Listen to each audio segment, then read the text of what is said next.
ఆ జాగృతి మీద కేసీఆర్ ఫోటో వేయలే. నీకు రాజకీయాల కోసం, మీ పదవుల కోసం తండ్రిని వదులుకుంటారు, చెల్లిని వదులుకుంటారు, సంసారాన్ని వదులుకుంటారు. ఇలా కవిత కూడా వాళ్ళ కొడుకును బీసీల కానీ కవిత కూడా కొడుకుతో జనబడిచింది. తన విచిత్రం అనిపించింది.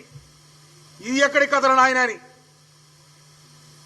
అందుకోసమనే మీ కుటుంబం ఎప్పుడైతే తెలంగాణ ప్రజలకు ద్రోహం చేసిందో ఆనాడే మిమ్మల్ని గంటి వేయబడ్డది. వేలాది మంది నిర్మించుకున్న తెలంగాణ ఉద్యమం, దాని వెనకాల అమరులైన వాళ్ళ శవాల మీద పేర్లు ఎరక తిన్నారు మీరు. అందుకోసమనే కాంగ్రెస్ పార్టీ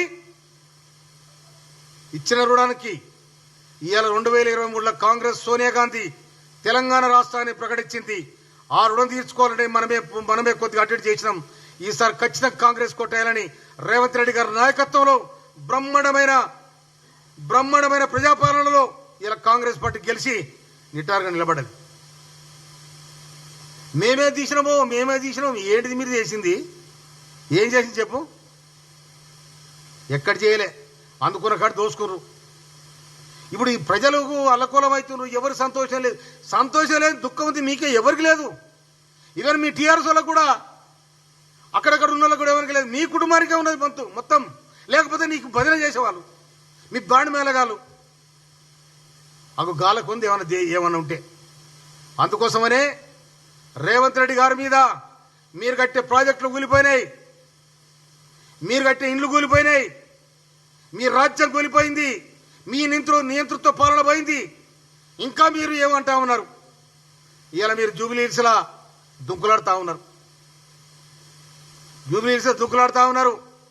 దూలో అని. దూలలేదు ఏది లేదు. శుభ్రంగా అడుగు, అది కూడా అయిపోయింది. మొన్న జరిగిన ఎన్నికలు కంటోన్మెంట్ ఏమైంది? బ్రహ్మణ మేధాడుతోని గణేష్ గెలిచిండు. అక్కడ శ్రీ గణేష్ సేమ్ అదే రిపీట్ కాబోతా ఉంది జూబ్లీహిల్స్ లో.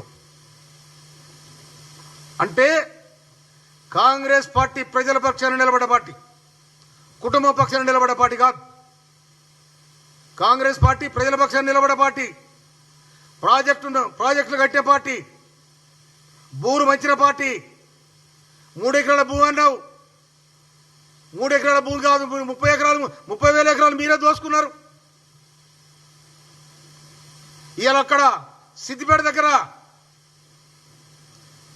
తోళ్ల పరిశ్రమ అని ఉండే, దాంట్లో మీరు అక్రమంగా మీ భూములు వదులుకొని ఇవాళ దాంట్లో కలెక్టర్ ఆఫీస్, ఎస్పీ ఆఫీస్ కట్టిన మీరు. హరీష్ రావు దానికి సమాధానం చెప్పాలి. ఎవరు భూమి అది? ఎక్కడెక్కడ కబ్జాలు చేశారు మీరు? భూములు దోసుకున్నారు, పేద ప్రజల ఆస్తులు దోసుకున్నారు, మీరు కట్టే ఇండ్లు కూలిపోయినాయి, మీరు మీ ముందంటే కట్టిన కాళేశ్వరం కూలిపోయింది. మీరు ప్రజలకు దూరమైనరు, ప్రజలు మిమ్మల్ని గెంటేశారు.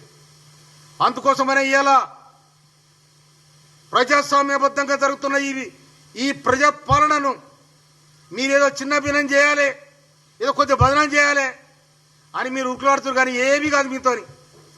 అదే చెప్తున్నా కానీ కేటీఆర్ ఇంకా తెలంగాణ ప్రజానికం మా నాయకుడు అని ఆ టీఆర్ఎస్ వాళ్ళు అంటలేరు. అసలు మీ చెల్లి అంటుందో కదా చెప్పు నాకు. మీ చెల్లి మా నాయకుడు ఎవరంటే చెప్పారు.